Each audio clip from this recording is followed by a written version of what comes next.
দেখেন আমরা রিসার্চ প্রসেসে গিয়ে রিসার্চ অ্যাপ্রোচের ডায়াগ্রামটা দেখাইছিলেন স্যার। হ্যাঁ, আমরা রিসার্চ প্রসেস নিয়ে একটা ফ্লো চার্ট দেখিয়েছিলাম, তো সেটা ধরেই আমরা কথা বলতে চাই।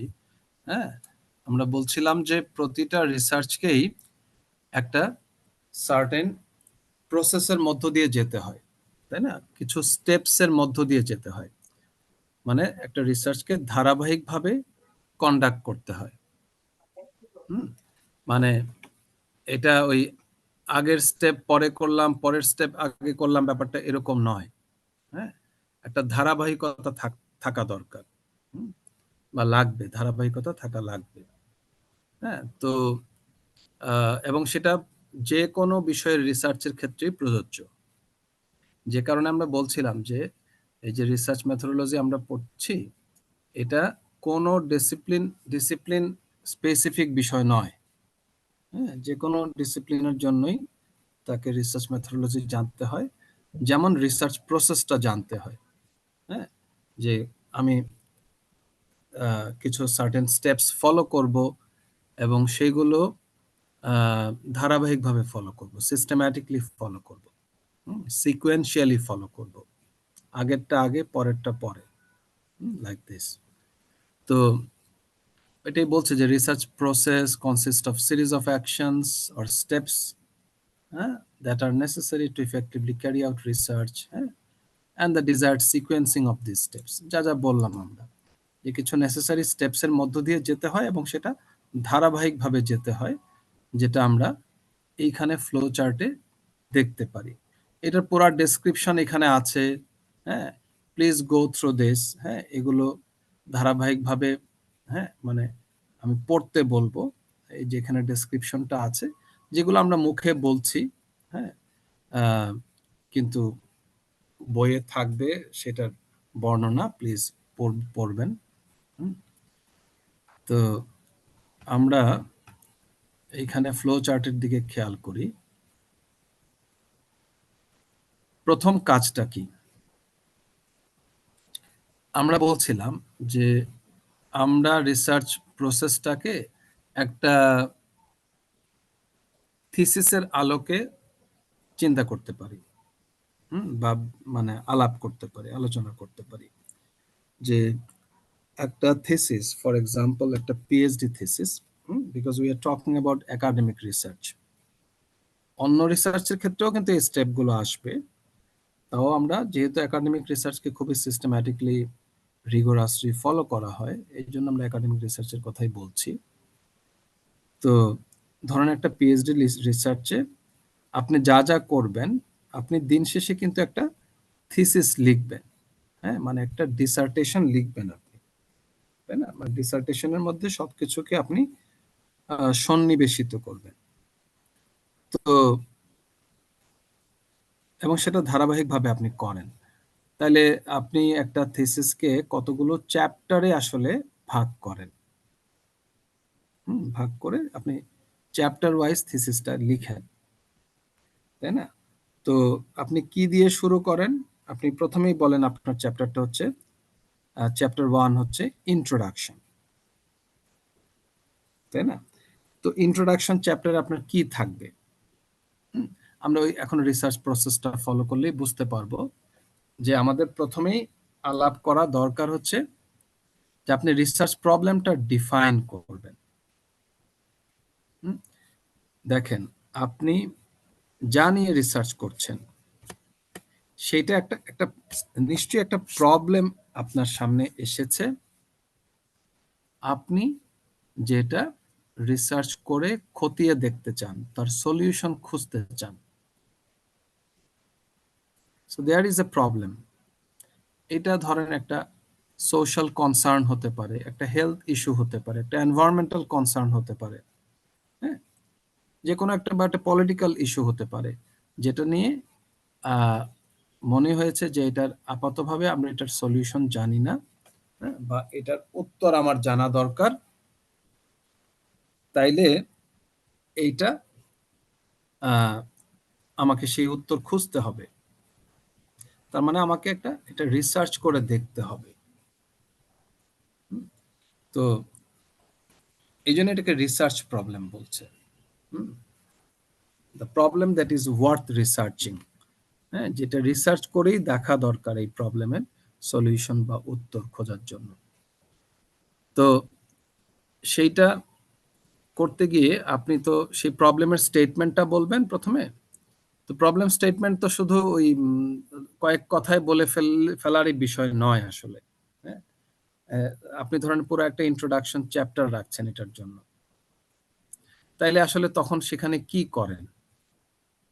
আপনি এই প্রবলেমটার ব্যাকগ্রাউন্ডটা সাধারণত বলেন, যে একটা পটভূমি, যে কি কি তার ব্যাকগ্রাউন্ড, কিসের প্রেক্ষাপটে আসলে এই প্রবলেমটা এসেছে, একটা সোশ্যাল কনসার্ন হয়েছে বা একটা ইকোনমিক ইস্যু হয়েছে, আপনি তার প্রেক্ষাপটটা বর্ণনা করেন, আলোচনা করেন। তো you start with this. So in your introduction chapter আপনি হয়তো বললেন যে ব্যাকগ্রাউন্ড অফ দ্য রিসার্চ, এই বলে শুরু করলেন, তাই না? তারপরে আপনি তার যৌক্তিকতাটা বলবেন, রেশনাল, কেন এটাকে রিসার্চ করেই দেখতে হবে, কেন এটা এমনি এমনি সলিউশন পাওয়া যাচ্ছে না। মানে যৌক্তিকতাটা, মানে রিসার্চ করবেন যে এটার যৌক্তিকতা কি, সো রেশনালটা বলবেন। দেখেন, মানে আপনার বড় হচ্ছে কিন্তু চ্যাপ্টারটা, এই 2-4 কথায় শেষ হচ্ছে না। তারপরে আপনি বলবেন যে এখন আপনি বলেন যে আপনার রিসার্চের অবজেক্টিভ কি।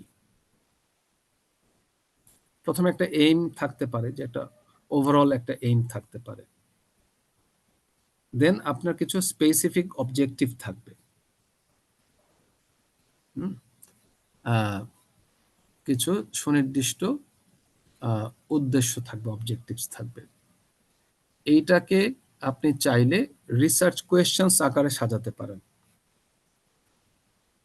দুইটা একসাথে বলার দরকার নাই, রিসার্চ কোয়েশ্চেন্স এবং অবজেক্টিভস একসাথে বলার দরকার নাই। হ্যাঁ, একই জিনিস, দুইটা জাস্ট দুই ফরম্যাটে লেখা হয়, তাই না? যখন কোয়েশ্চেন্স বলছেন তখন সব প্রশ্নের আকারে লিখছেন, আর অবজেক্টিভ বললে আর প্রশ্ন বোধক চিহ্ন আর ব্যবহার করছেন না। তো সেগুলো আপনি বললেন, বলে আপনার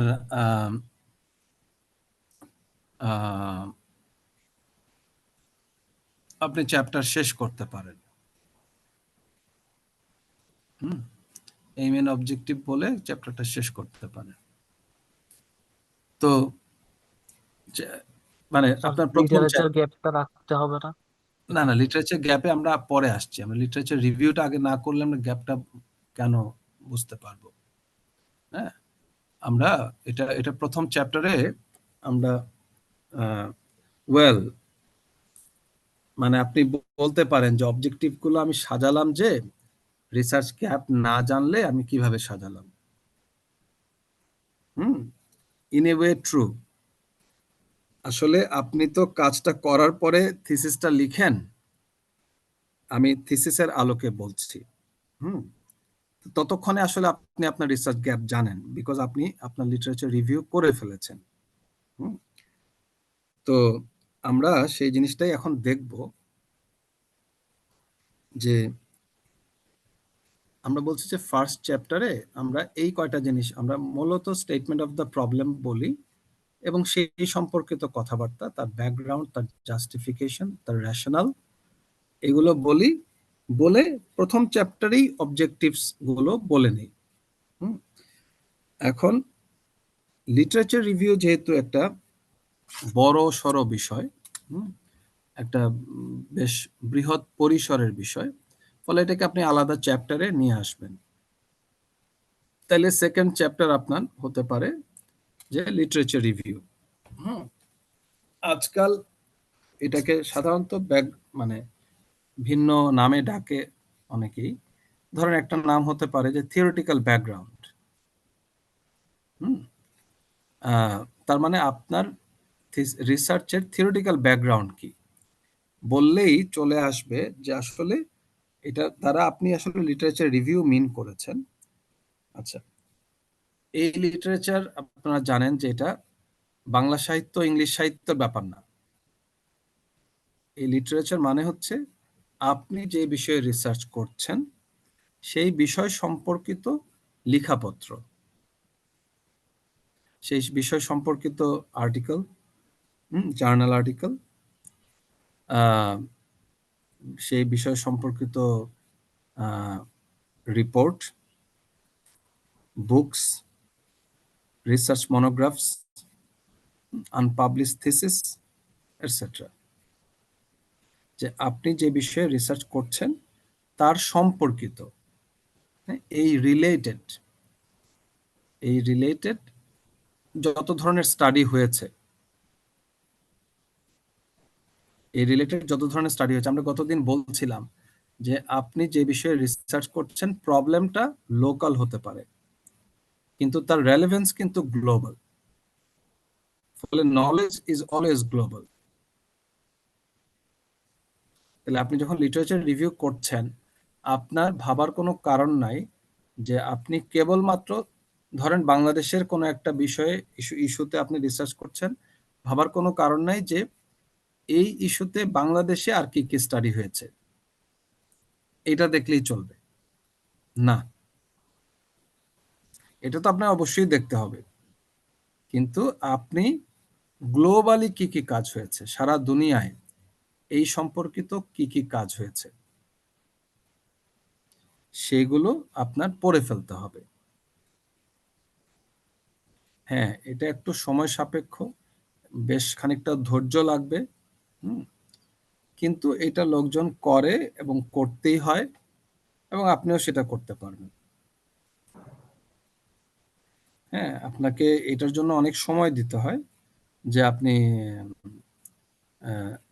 অ্যাকচুয়ালি রিসার্চ যখন করেন শুরু থেকে প্রায় শেষ পর্যন্ত ওই লিটারেচার রিভিউ আসলে থামে না। মানে যদিও আপনি ধরেন একটা পিএইচডি ওয়ার্কের প্রথম বছরটা আপনি লিটারেচার রিভিউ করেন আইডিয়ালি, মূল পড়াশোনাটা আপনি প্রথম বছরই করে ফেলেন, করে আপনার স্টাডি সম্পর্কিত যে বিষয় যে লেখাপত্র আছে দুনিয়ায় সেগুলো পড়ে ফেলেন। স্যার এবং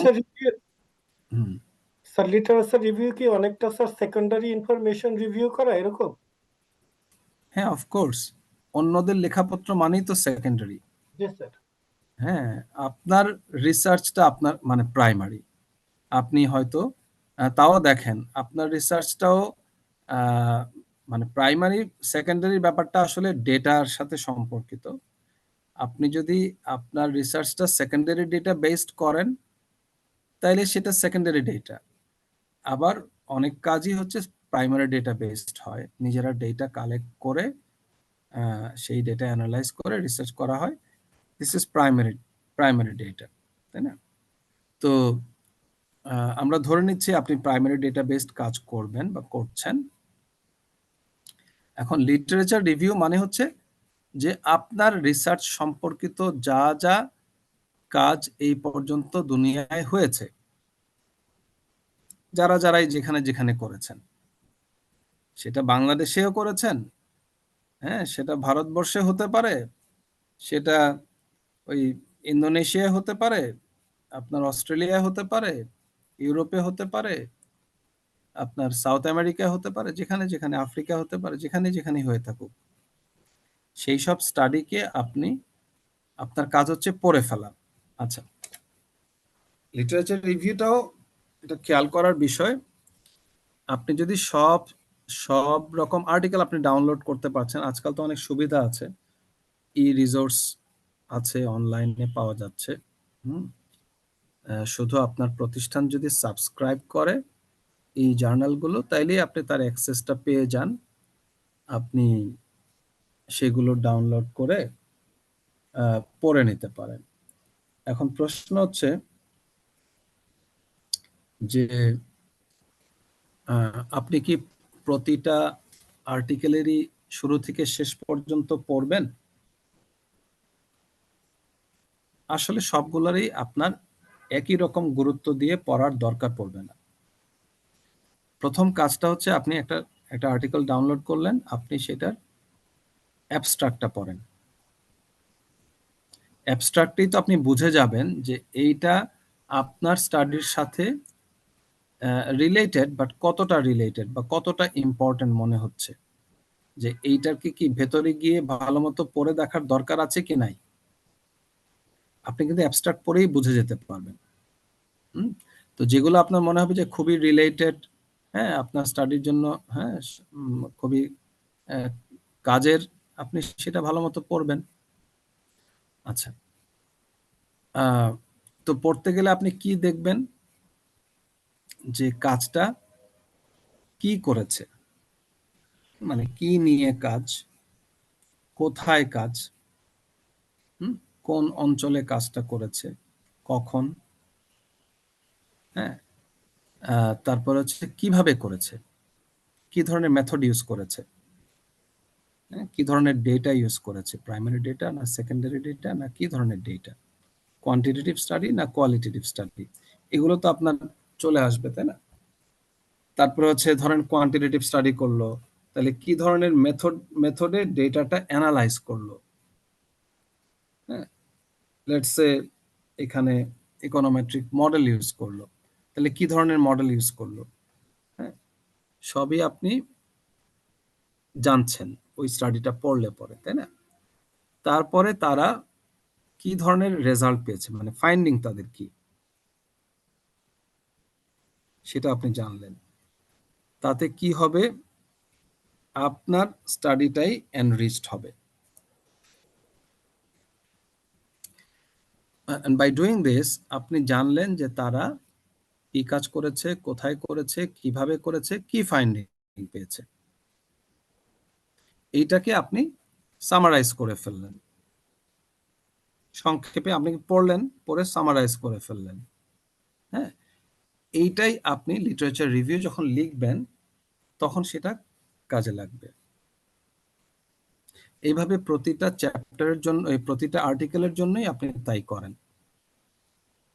article plus report plus books, হ্যাঁ, প্লাস যেটা বলছিলাম আমরা আনপাবলিশ থিসিস বা রিসার্চ মনোগ্রাফ, হ্যাঁ, এগুলোতে আপনি পড়বেন, রিভিউ করবেন। আচ্ছা, তাতে আপনার এগুলো করে ফেলার পরে যেটা হবে, আপনি বাই দ্যাট টাইম আপনি জেনে যাবেন যে আসলে এই যে যে রিসার্চ, যে থিম নিয়ে আপনি রিসার্চ করছেন, যে একটা টাইটেল তো আপনি চিন্তা করেছেন যে এই নিয়ে রিসার্চ করছি, এটাই চ্যাপ্টার 1, এটা নিয়ে বলেছেন কথাবার্তা, তাই না? তো এখন আপনি বুঝে যাবেন, after doing the literature review, আপনি বুঝে যাবেন যে আসলে কোথায় গ্যাপ আছে। এই নানাজন তো নানা কাজ করেছে, নানা অঞ্চলে করেছে, হ্যাঁ, নানা সময়ে করেছে, নানা ভাবে করেছে ধরেন, কিন্তু এখানে তাদের কাজের কোথায় গ্যাপ আছে, কি এক্স্যাক্টলি করা হয় নাই, ওই গ্যাপটা আইডেন্টিফাই করাটাই হচ্ছে আপনার একটা অন্যতম কাজ। আপনার গ্যাপটা যত ছোটই হোক, একটা গ্যাপ আপনাকে খুঁজে বের করতে হবে, নাইলে তো আপনার রিসার্চটা অন্যের, হ্যাঁ, নকল হয়ে যাবে, মানে কপি করা হয়ে যাবে, বা ইউনো অন্যের রেপ্লিকেট করা হয়ে যাবে। আপনি তো একটা মৌলিক কাজ করবেন, হুম। তো মৌলিক কাজ করতে গেলেই তো আপনাকে এমন কিছু বিষয়ে কাজ করতে হবে যে যে বিষয়ে এক্স্যাক্টলি এই কাজটাই দুনিয়ার কোথাও কেউ করে নাই। তাহলে ওই গ্যাপটা আইডেন্টিফাই করাটাই হচ্ছে একটা অন্যতম চ্যালেঞ্জ, এবং সেটা আপনি পেয়ে যাবেন এক সময়, আপনি যখন অনেক কিছু পড়ে ফেলছেন আপনার স্টাডি সম্পর্কিত লেখাপত্র, আপনি দেখবেন যে কোথাও না কোথাও ছোটখাটো হোক একটা গ্যাপ কিন্তু পাওয়া যাচ্ছে, এক্স্যাক্টলি এইভাবে এই কাজটা কেউ করে নাই। আপনি সেই গ্যাপটাই পূরণ করতে যাচ্ছেন। তাইলে এর মাধ্যমে কি হবে? বোঝা গেল যে আপনি একটা অরিজিনাল কন্ট্রিবিউশন রাখতে যাচ্ছেন। আপনার কাজ একটা অরিজিনাল কন্ট্রিবিউশন রাখতে যাচ্ছে। Original contribution to the existing stock of knowledge. Sir ওই গ্যাপটাই হলো আমার নলেজ ক্রিয়েশন, তাই না? হ্যাঁ, ওই গ্যাপটা পূরণ করাটাই, এই যে আপনি আপনার রিসার্চের মাধ্যমে ওই যে গ্যাপটা পূরণ করলেন, সেইটাই হচ্ছে আপনার নোভেলটি, আপনার রিসার্চের নোভেলটি। হ্যাঁ, নতুনত্ব আপনি কন্ট্রিবিউট করলেন। আর যে দেখেন, আপনি যদি কোনো গ্যাপই বের করতে না পারতেন, তাইলে তো আসলে কি হতো, যে আপনি এমন একটা রিসার্চ করছেন যেটা এর আগে বিভিন্ন জন বিভিন্ন জায়গায় করেছে, ইটস নাথিং নিউ দেন।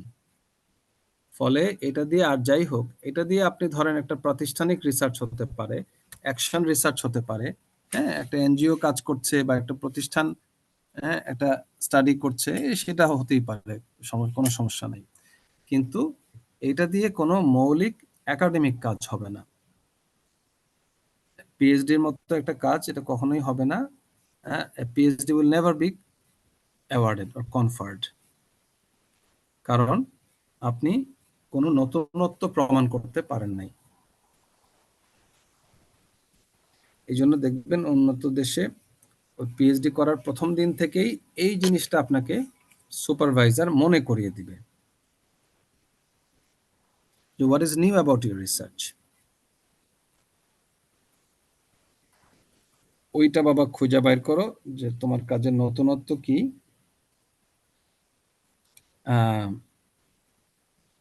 আর সেইটা না পেলে তো আসলে এই research is replicating somebody else's work, so there is no novelty, হ্যাঁ, so no PhD will be awarded. এটা হচ্ছে যুক্তি। স্যার একটা কোয়েশ্চেন ছিল। হ্যাঁ, শিওর। স্যার ফর এক্সাম্পল একটা কনসেপচুয়াল ফ্রেমওয়ার্ক বা একটা মডেলের আমি মানে নতুন দুটো ভেরিয়েবল অ্যাড করলাম, তাহলে সেটা কি স্যার নভেলিটি হবে? মানে ওই এইটা নিয়ে এক্সিস্টিং। এইটা নিয়ে আমরা একটু পরে কথা বলি। আমরা এখনো ওই যে কোনো ফ্রেমওয়ার্কের কথা বলি নাই তো, হ্যাঁ, ফ্রেমওয়ার্কের কথা বলি নাই। বাট এনিওয়েজ, আমি যদি আপনার এটার উত্তর দেই, সেটা হচ্ছে আপনি সম্ভবত এইটা বলতে চাচ্ছেন যে আপনি একটা মেথোডোলজিক্যাল কন্ট্রিবিউশন রাখতে যাচ্ছেন। যে আপনি আপনার এক্সিস্টিং যে রিসার্চ ফ্রেমওয়ার্ক, সেইখানে আপনি তার একটা এক্সটেনশন ঘটাচ্ছেন, নতুন কিছু অ্যাড করলেন ফ্রেমওয়ার্কের সাথে, করে আপনি সেই এক্সটেন্ডেড ফ্রেমওয়ার্কটা ফলো করছেন, এরকম কিছু। জি স্যার, এরকম কিছু। হ্যাঁ, সেই ক্ষেত্রে সেইটা, হ্যাঁ, অফকোর্স, মানে দেখেন, কন্ট্রিবিউশন গুলো কয়েকটা সাইড থেকে আসতে পারে। একটা হচ্ছে কন্ট্রিবিউশন টু, একটা হচ্ছে থিওরিটিক্যাল কন্ট্রিবিউশন। তো এখন আপনি বলতে পারেন যে আমি কি এখানে থিওরি নিয়ে কাজ করছি নাকি, আমি তো এম্পিরিক্যাল কাজ করছি, ডেটা বেসড কাজ করছি। ইয়েস, এম্পিরিক্যাল কাজ করলেও আপনার কাজ বর্তমান যে থিওরিটিক্যাল আন্ডারস্ট্যান্ডিং আছে এই বিষয়ে, সেইখানে মানুষের আন্ডারস্ট্যান্ডিংটাকে ইমপ্রুভ করতে পারে। ধরেন একটা বিষয়ে, হ্যাঁ, লেটস সে এনার্জি সিকিউরিটি নিয়ে আপনি কাজ করছেন। এনার্জি সিকিউরিটি বিষয়ে বর্তমানের যে ভাবনা, যে থিওরিটিক্যাল আন্ডারস্ট্যান্ডিং, আপনার কাজটা, আপনি যদিও এম্পিরিক্যাল কাজ করেছেন, হ্যাঁ, ডেটা কালেক্ট করে অ্যানালাইজ করে কাজ করেছেন, তারপরেও আপনার কাজটা ওই থিওরিটিক্যাল আন্ডারস্ট্যান্ডিংটাকে ইমপ্রুভ করতে হেল্প করতে পারে।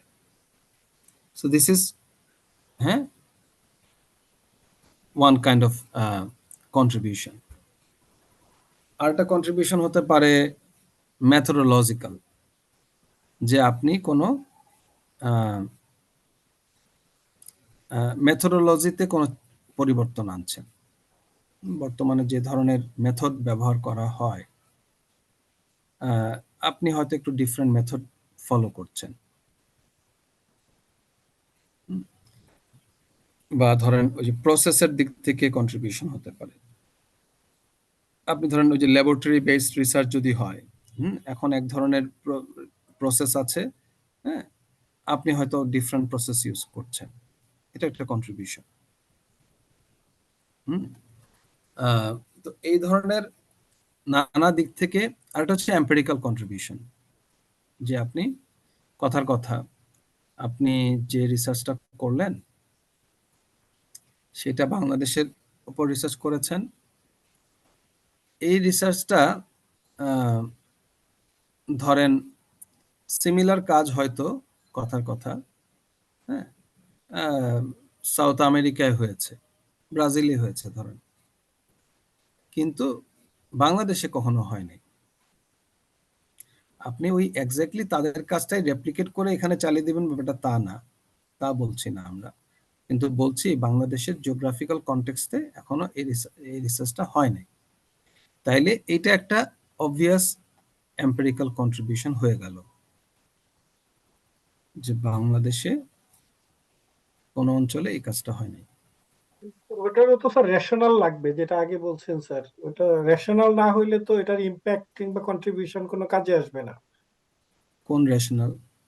স্যার। যদি ব্রাজিলে একটা কাজ হয়, হুম সেটা যদি আমি আমার বাংলাদেশে কিছু করতে চাই, মানে হুম। ওরকম করে, সেটা যদি এখানে রেশনাল না থাকে, মানে ওটার যদি প্রয়োজনীয়তা না থাকে, তাহলে তো স্যার ও ওটার আচ্ছা, মানে রেলেভেন্স যদি না থাকে। রেলেভেন্স যদি না থাকে, হ্যাঁ, না তাহলে তো তা তো ওটার বটে, কন্ট্রিবিউশনটা হবে না। না না তা তো বটেই, তা তো বটেই। সেটা তো না, আপনি তো ওই আরেকজনের কাজ দেখে এসে এখানে রেপ্লিকেট করে ফেলছেন, এরকম তো আপনি করবেনই না। কিন্তু আমি তারপরেও জি বলছি, স্যার। যে ধরেন সিমিলার কাজ তো অন্য জায়গায় হয়ে থাকতে পারে, এক্স্যাক্টলি সেম না হোক, কিন্তু সিমিলার কাজ মনে করেন অন্য জায়গায় হয়েছে, কিন্তু মনে করেন বাংলাদেশে হয়নি, তাই না? তাইলে এটা একটা obvious contribution, this is empirical contribution, যে আপনি এই যে বাংলাদেশের ডেটা নিয়ে, ডেটা কালেক্ট করে অ্যানালাইজ করে আপনি তার রেজাল্টের ভিত্তিতে স্টাডিটা করলেন, এইটা একটা এম্পিরিক্যাল কন্ট্রিবিউশন। তাহলে এই যে আমরা বলছি আপনার রিসার্চের কন্ট্রিবিউশন, সেটা কয়েকটা দিক থেকে দেখা যেতে পারে, সেই কথাটাই বলছিলাম। এই যে আমরা নতুনত্বের কথা বলছি, হ্যাঁ, নতুনত্ব, এই নতুনত্ব ব্যাপারটা বুঝতেই কিন্তু পিএইচডি স্টুডেন্টদের অনেকদিন চলে যায়, বুঝছেন?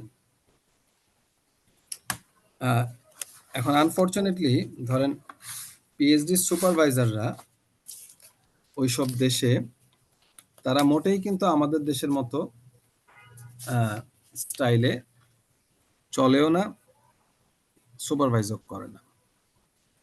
তারা কখনোই আপনাকে আলাদা করে হেল্প করতে যাবে না, they will never do this. আপনাকে তারা নিজে থেকে কিছু বলবে না, আপনার সাথে ডিসকাস করবে, আপনার কাছ থেকেই মূলত শুনতে চাইবে, কি কাজ করবা, কেমনে করতে চাচ্ছ, হ্যাঁ, আপনাকে নানা রকম প্রশ্ন করবে, কিন্তু আপনাকে পথ বাতলে দিবে না। কেন? তারা চায় যে আপনি নিজে নিজে পথটা খোঁজেন, খুঁজে বের করেন, আপনি একজন ইন্ডিপেন্ডেন্ট রিসার্চার হন। আর আপনাকে যদি সে নানা কিছু বলে দেয়, এইভাবে করো, ওইভাবে করো, এটা না, এমনে না, অমনে করো, এসব যদি বলে দেয়, তাইলে আসলে আপনি আপনার ইন্ডিপেন্ডেন্সটা লুজ করবেন। সেটা তারা কখনোই এইভাবে ভাববে না। বোঝা গেল? তো জি স্যার। আমাদের দেশে তো আমরা যে মনে করি আর কি, যে হ্যাঁ, সুপারভাইজারের কাছে গেলাম মানে উনি অনেক কিছু বলে দিবে, কেমনে করতে হবে, কি করতে হবে, হ্যাঁ, এগুলো বলে দিবে, আমি আমার কাজ হচ্ছে করে ফেলা। উত্তর হচ্ছে না, এইটা this will never happen in a developed country setting. তাতে আপনার কাছে মনে হতে পারে যে আরে খুব আউট অফ প্লেস মনে হতে পারে, আরে কোথায় এসব পড়লাম, কিছুই দেখি কয় না। হুম, একদম আমাদের দেশের স্টাইল না। আপনার বেশ একটা বিমাতা সুলভ আচরণও মনে হইতে পারে, but this is how they make independent researchers, or make people independent. আচ্ছা, দিন শেষে আপনার মনে হবে যে হ্যাঁ, এটা এটা একটা ভালো কাজ করছিলাম, আমার যে বলে দেয় নাই, আমি যে পথটা খুঁজে বের করছি, এটাই ছিল কাজের।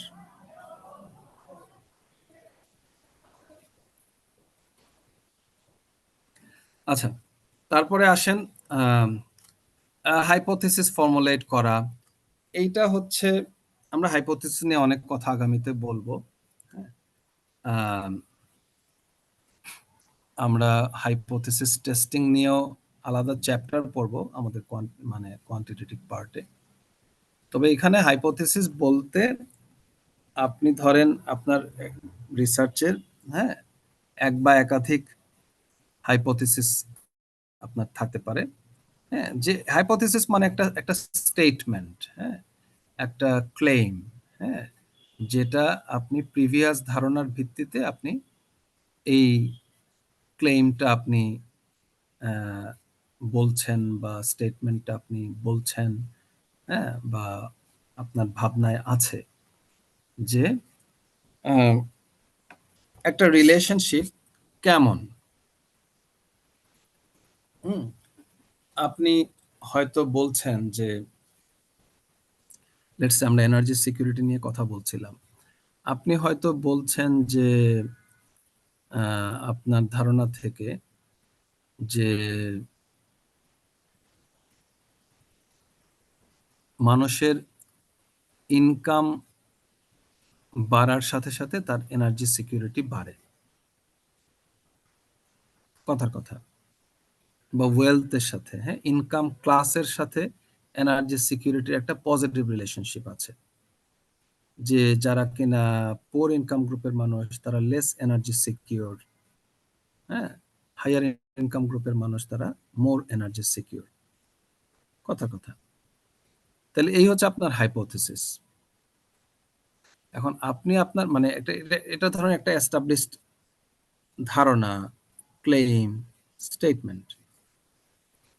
আপনি তারপরে আপনার রিসার্চ করে আপনি হয়তো দেখলেন যে এই ধারণাটা আপনার রিসার্চও হয়তো সেটা সমর্থন করলো, বা আপনি এটা বাতিলও করতে পারেন, আপনি এটা বাতিলও করতে পারেন।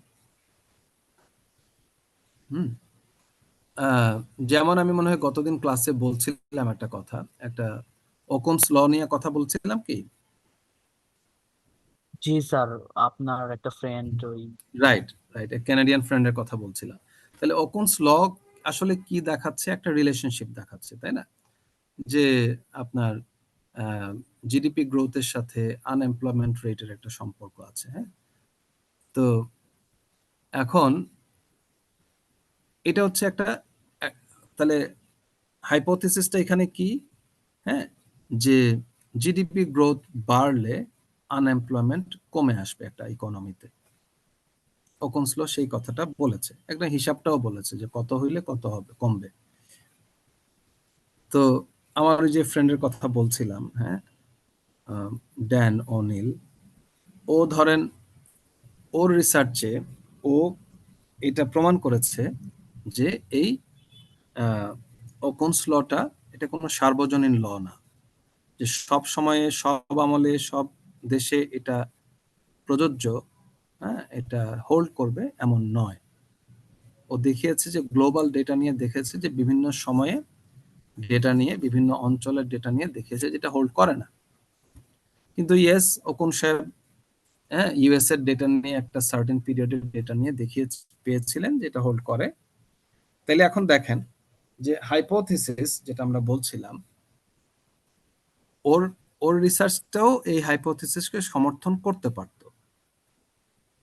ধরেন ওর ফাইন্ডিংও এরকমই আসলো, ওর হাইপোথিসিস ও মানে এই হাইপোথিসিসটাও সমর্থন করলো, কিন্তু ওর রিসার্চ এটা রিফিউট করলো, এটা বাতিল করে দিল, তাই না? তার মানে আপনি হাইপোথিসিসটা বলবেন, এক বা একাধিক, আপনার কয়েকটা হাইপোথিসিস থাকতে পারে, বলবেন।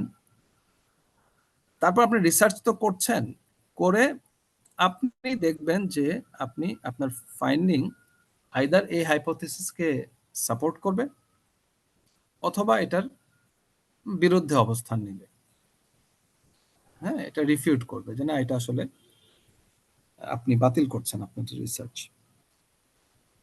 ডিসএগ্রি করছেন। রাদার এইভাবে বলতে পারেন যে এগ্রি করা অথবা ডিসএগ্রি করা। তো সেই জিনিসটা এমনিতেই আসবে আপনার রিসার্চে, দেখতে পাবেন।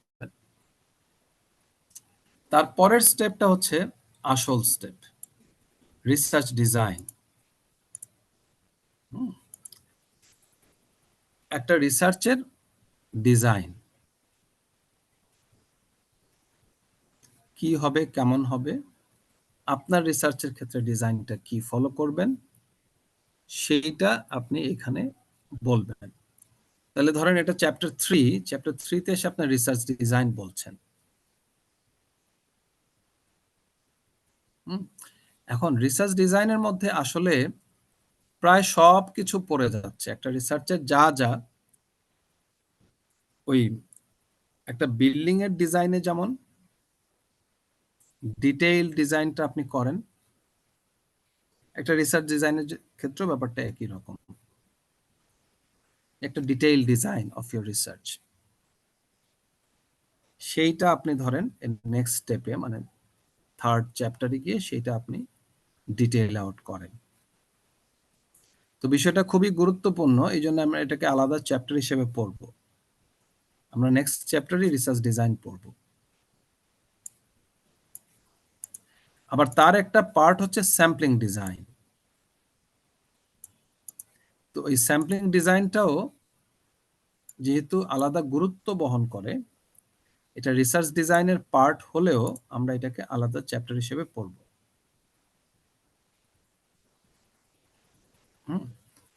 তাতে আমাদের এটা ভালো কাজ হবে আর কি, জিনিসটা একটু থরো আন্ডারস্ট্যান্ডিং হবে। আচ্ছা, আমরা একটু 5 মিনিটের ব্রেক দেই। জি স্যার। ঠিক আছে, এই 5-7 মিনিট। ওকে।